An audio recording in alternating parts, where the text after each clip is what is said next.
High everyone, welcome back to my channel Doita's canvas. তোমরা তো দেখেছোই আমার একটা ওয়াটার কালার পেন্টিং এর এক্সিবিশন চলছিল। তো আমি সেগুলোর কিছু মুহূর্ত 3 দিনের ছোট ছোট কিছু ভিডিও শর্টসে তোমাদের সাথে শেয়ার করেছিলাম। তো ভাবলাম যে এবার একটা বড় ভিডিও তোমাদের সাথে শেয়ার করি। কিছু এক্সিবিশনের মুহূর্ত ছাড়াও আমি ভাবলাম যে আমার আঁকাগুলোর ফুল প্রসেসটা তোমাদের সাথে শেয়ার করি। তো সেখানে আমি দুটো পেন্টিং এক্সিবিট করেছিলাম, তার মধ্যে একটি ছিল অ্যাবস্ট্রাক্ট আর একটি ছিল একদম রিয়ালিস্টিক। তো ভাবলাম যে চলো তোমাদের সাথে প্রথম অ্যাবস্ট্রাক্ট পেন্টিংটার ফুল প্রসেসটা শেয়ার করি, একদম প্রথম থেকে, মানে একদম পেন্সিল স্কেচ থেকে শুরু করে তারপর ওয়াটার কালার করা, তারপর সেটাকে ফ্রেম করে একটা আর্ট গ্যালারির দেওয়ালে এক্সিবিট করা। সব মুহূর্তটাই তোমাদের সাথে শেয়ার করার জন্য এই ভিডিওটা আমার বানানো। আর্ট এক্সিবিশন ব্যাপারটাই আমার খুব পছন্দের একটা জিনিস। তার থেকেও পছন্দের জিনিস হচ্ছে যখন কিছু অচেনা মানুষ সেখানে আসে এবং তোমার পেন্টিং দেখে এবং সেগুলো নিজেদের মোবাইলে তারা ক্যাপচার করে, সেই মুহূর্তগুলো আরো বেশি ভালো লাগে। তাছাড়া নিজের পেন্টিং যখন কোনো আর্ট গ্যালারির দেওয়ালে ঝোলে, তো সেটা দেখতে আরো বেশি ভালো লাগে। তো চলো আজকের ভিডিও শুরু করা যাক। ভালো লাগলে অবশ্যই ভিডিওটাকে একটা লাইক করে দিও আর কমেন্টে জানিও যে তোমাদের পেন্টিংটা কেমন লাগলো, আর আমার চ্যানেলটাকে সাবস্ক্রাইব করে দিও। তোমাদের আগেই বলেছি এই ভিডিওটাতে আমি অ্যাবস্ট্রাক্ট পেন্টিংটার ফুল প্রসেসটা তোমাদের সাথে শেয়ার করব, এবং নেক্সট ভিডিওতে আমি আমার আরেকটা রিয়েলিস্টিক পেন্টিং এর ফুল প্রসেসটা তোমাদের সবার সাথে শেয়ার করব। এক্সিবিশনের জন্য আমি ব্রুস্টোর আর্টিস্ট ওয়াটার কালার 300 GSM এর পেপার অর্ডার করেছিলাম। তোমরাও যদি নিতে চাও আমাকে কমেন্টে জানিও, আমি লিংক দিয়ে দেব। তো পেপারগুলো খুবই ভালো, মানে একটু কস্টলি বাট কোয়ালিটি খুবই ভালো। ওয়াটার কালারের জন্য জলটাকে, যেহেতু ওয়াটার কালারের জলটাই মেন, তো সেটাকে ধরে রাখার জন্য পেপারগুলো খুবই ভালো। ওয়াটার কালার পেন্টিং আমিও খুব একটা মন মতো করে উঠতে পারি না, জলের ব্যালেন্সটা আমার ঠিকঠাক হয় না, কখনো বেশি হয়ে যায় কখনো কম হয়ে যায়। ছবিটা ঠিক যেরকম ওয়াটার কালার পেন্টিং আর কি হয় সেরকম আমিও করে উঠতে পারি না। তো সেই জন্য এবার একটু ভয়েই ছিলাম, যেহেতু প্রথমবার আমাদের ওয়াটার কালার এক্সিবিশন, যে কতটা কি পারবো। সেই জন্য আমি একটু ভালো পেজই প্রেফার করেছিলাম। তো যাই হোক, সেই পেজটা আমাকে একদমই হতাশ করেনি। আমি যেরকম কাজ করি তার থেকে অনেকটা বেটার কাজ হয়েছিল এবার। তো আমি প্রথমেই বললাম তোমাদেরকে যে এবার আমাদের এক্সিবিশনের থিম ছিল যে সবাই দুটো ছবি দেবে এবং তার মধ্যে একটি হবে বিমূর্ত ছবি অর্থাৎ অ্যাবস্ট্রাক্ট, আর একটা হবে মূর্ত ছবি মানে রিয়ালিস্টিক বা নর্মাল ওয়াটার কালার, সেটা যে যার মতো দিতে পারে। তো এই ভিডিওটাতে তো আমি তোমাদের সাথে বিমূর্ত ছবি অর্থাৎ অ্যাবস্ট্রাক্ট পেন্টিংটার প্রসেসটাই শেয়ার করছি। তো প্রথমে আমি কি কনসেপ্টের উপর বানাবো ঠিক ভেবে উঠতে পারছিলাম না। দেন তারপরে আমার মাথায় একটা আইডিয়া হলো, তারপর সেটাকে রাফে অনেকবার করার পরে আমি ফাইনাল করি। তো আমি ভাবলাম যে আমি সময়কে ধরে কাজ করি, মানে আমাদের যেটা দুরকম সময় হয়ে থাকে, একটা খারাপ সময় একটা ভালো সময়, বিভিন্ন আপস এন্ড ডাউনস এসে থাকে আমাদের লাইফে। তো আমি ভাবলাম যে সেটার উপরেই পেন্টিংটা করি, মানে একটা সাইড দেখাবো আমি ডার্ক সাইড, অর্থাৎ যেখানে আমাদের সময় ধরে কাজ করতে হয় বা যান্ত্রিক জীবন বা বিভিন্ন ভাঙাচোরার মধ্যে দিয়ে যায়, যেটা প্রচন্ডই একদম একটা কঠিন ব্যাপার। তো সেই সাইডটা একদিকে দেখাবো এবং একদিকে দেখাবো একটা সরল সহজ সাধারণ জীবন, যেটা আমরা সবাই কাটাতে চাই, একটা সুন্দর, যেখানে কোনো চাপ থাকবে না, একটা রিল্যাক্স লাইফ। তো আমি সেইভাবেই পেন্টিংটাকে করছিলাম। তো একটা সাইডে আমি একটা ক্লক এঁকেছিলাম আর নিচে কিছু মেকানিজমের সিম্বল এঁকেছিলাম, আর পোর্ট্রেটটার মধ্যে একটা ভাঙাচোরা ব্যাপার রেখেছিলাম। আর একটা সাইডে আমি একটা সুন্দর সময় বোঝানোর জন্য একটা রিয়েলিস্টিক মুখ ড্র করেছিলাম, মানে সাধারণ যেরকম হয়ে থাকে একটা মুখ। তো তার সাথে আমি কিছু বাটারফ্লাইজ অ্যাড করেছিলাম, মানে একটা সুন্দর সময়, একটা স্বাধীন জীবন, তার জন্য কিছু বাটারফ্লাইজকে আমি সিম্বল হিসাবে ইউজ করেছিলাম, আর তার সাথে কিছু পাতা ইউজ করেছিলাম, মানে একটা গাছ যেরকম সবাইকে একটা শান্তি দেয়, তো সেটার সিম্বল হিসাবে আমি কিছু পাতা ইউজ করেছিলাম। তো সেইভাবে আমি কনসেপ্টটাকে প্রথমে একটা পেন্সিলের আউটলাইন করে নিই। এই কনসেপ্টটার উপর আমি তার আগেও রাফে অনেকবার কাজ করেছি, কাজ করে করে সেটাকে মডিফাই করে করে এই জায়গায় এসেছে। তো প্রথমে আমি ড্রয়িংটা কমপ্লিট করে নিই এবং তারপরে আমি কালারের পার্টে যাই।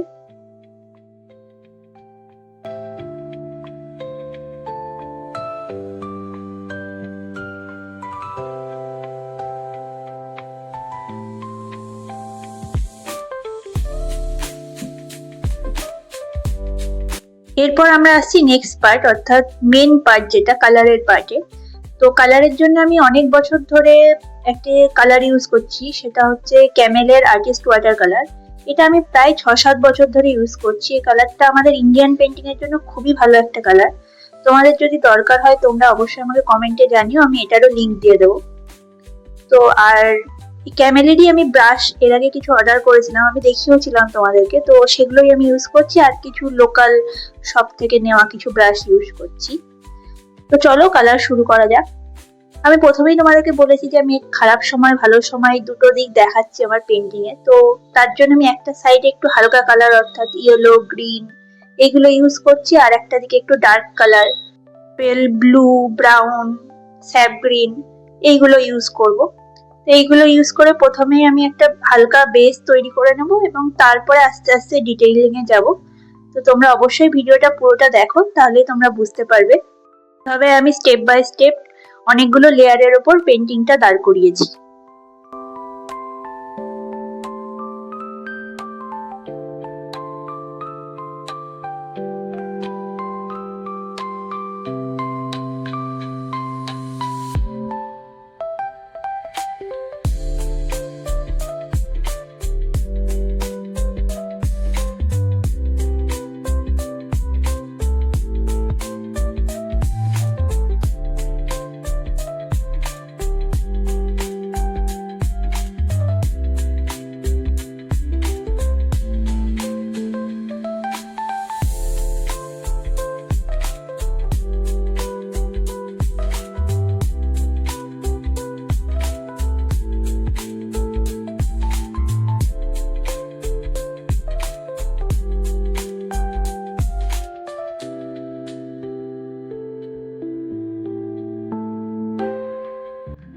হালকা বেস কালারটা হয়ে যাওয়ার পর আমি ডার্ক কালার ইউজ করতে শুরু করি ডাইমেনশন ধরার জন্য। ওপরে আমি যে ক্লকটা ড্র করেছিলাম, তো সেটা ডাইমেনশন ধরার জন্য আমি প্রথমে হালকা ব্রাউন কালার ইউজ করি এবং তারপর আস্তে আস্তে একটু ডার্ক ব্রাউন দিয়ে সেটার ডাইমেনশনটা ধরি। তো তারপরে ক্লকটা হয়ে যাওয়ার পর আমি ওই রকমই সেইভাবেই কিছু ডার্ক কালার ইউজ করে পোর্ট্রেটটার উপরেও কাজ করতে শুরু করি। আমি প্রথমে বললাম যে পোর্ট্রেটটার মধ্যে যে আমি ভাঙাচোরা ব্যাপারটা দেখাবো, তো সেটার জন্য আমি আরো ডার্ক পার্পেল, ডার্ক ব্লু সেগুলো দিয়ে পোর্ট্রেটটার চোখ, মুখ এবং যে ভাঙাচোরা ব্যাপারটা পুরোটাই আস্তে আস্তে ডিটেইলিং করা শুরু করি।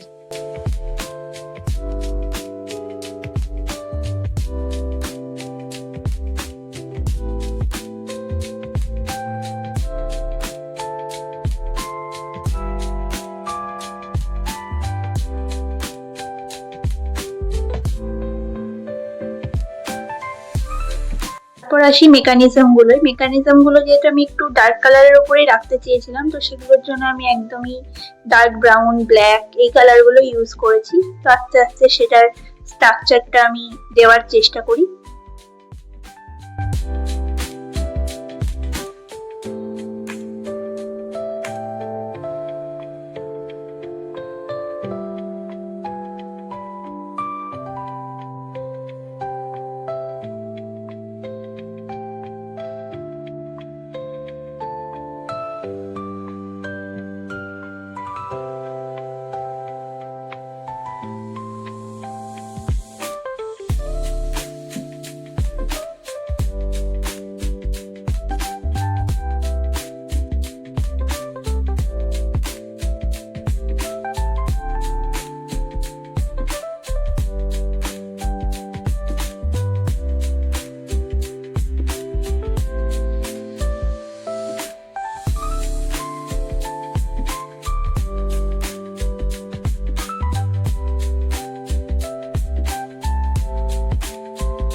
ডার্ক সাইডটা মোটামুটি কমপ্লিট করে নেওয়ার পর আমি লাইট সাইডটার উপরে কাজ করতে শুরু করি।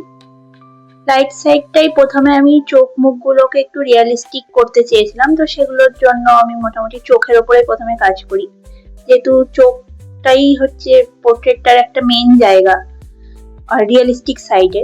তো প্রথমে আমি চোখটার উপরে কাজ করি, দেন তারপর আস্তে আস্তে আমি ব্যাকগ্রাউন্ডে কাজ শুরু করি।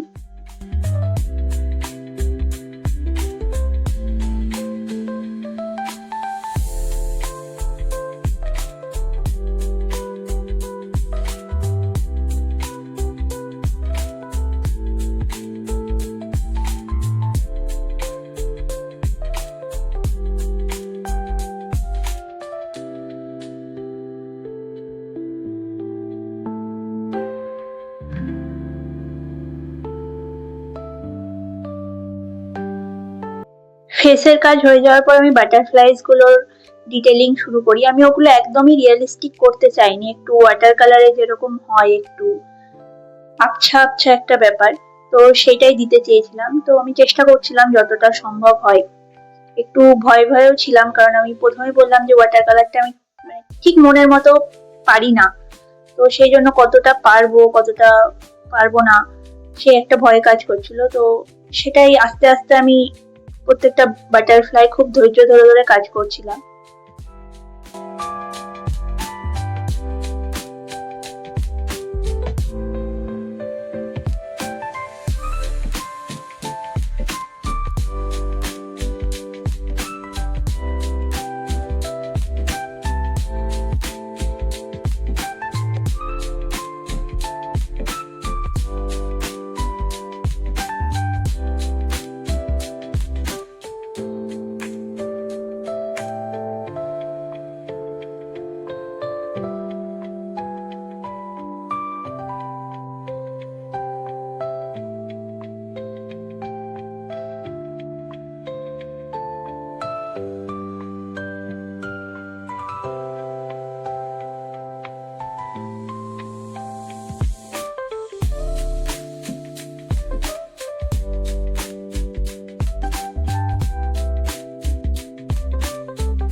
বাটারফ্লাইজ গুলো হয়ে যাওয়ার পর আমি গ্রিন কালার দিয়ে পাতাগুলো স্ট্রাকচার ধরি, সেগুলোও আমি একদম রিয়েলিস্টিক পাতার মতো করতে চাইনি, একটু অন্যরকম করতে চেয়েছিলাম। তো আমি নিজের মতো করে চেষ্টা করি। হ্যাঁ, অবশ্যই কিছু রেফারেন্স আমি দেখেছিলাম পিনিন্টারেস্ট থেকে, তো সেগুলো থেকে ইন্সপায়ার হয়ে আর বাকিটা নিজের মতো কাস্টমাইজ করে আমি করি।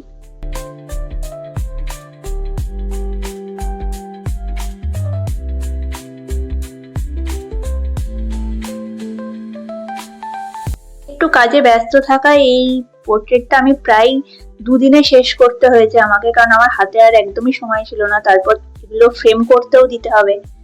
মোটামুটি দুদিন এই পোর্ট্রেটটাই দিই, এবং আর একটা যেটা কাজ আছে সেটার উপর দুদিন দিই, যেটা আমি তোমাদের সাথে নেক্সট ভিডিওতে শেয়ার করব। তো এই হচ্ছে এক্সিবিশনের জন্য করা আমার প্রথম ওয়াটার কালার পেন্টিং এর ফাইনাল রেজাল্ট। তোমরা অবশ্যই আমাকে কমেন্টে জানিও যে ফুল প্রসেস এবং পেন্টিংটা তোমাদের কেমন লাগলো। এক্সিবিশনে আমি এটার নাম দিয়েছিলাম সময়। তো চলো, দেখা হচ্ছে তোমাদের সাথে পরের ভিডিওতে।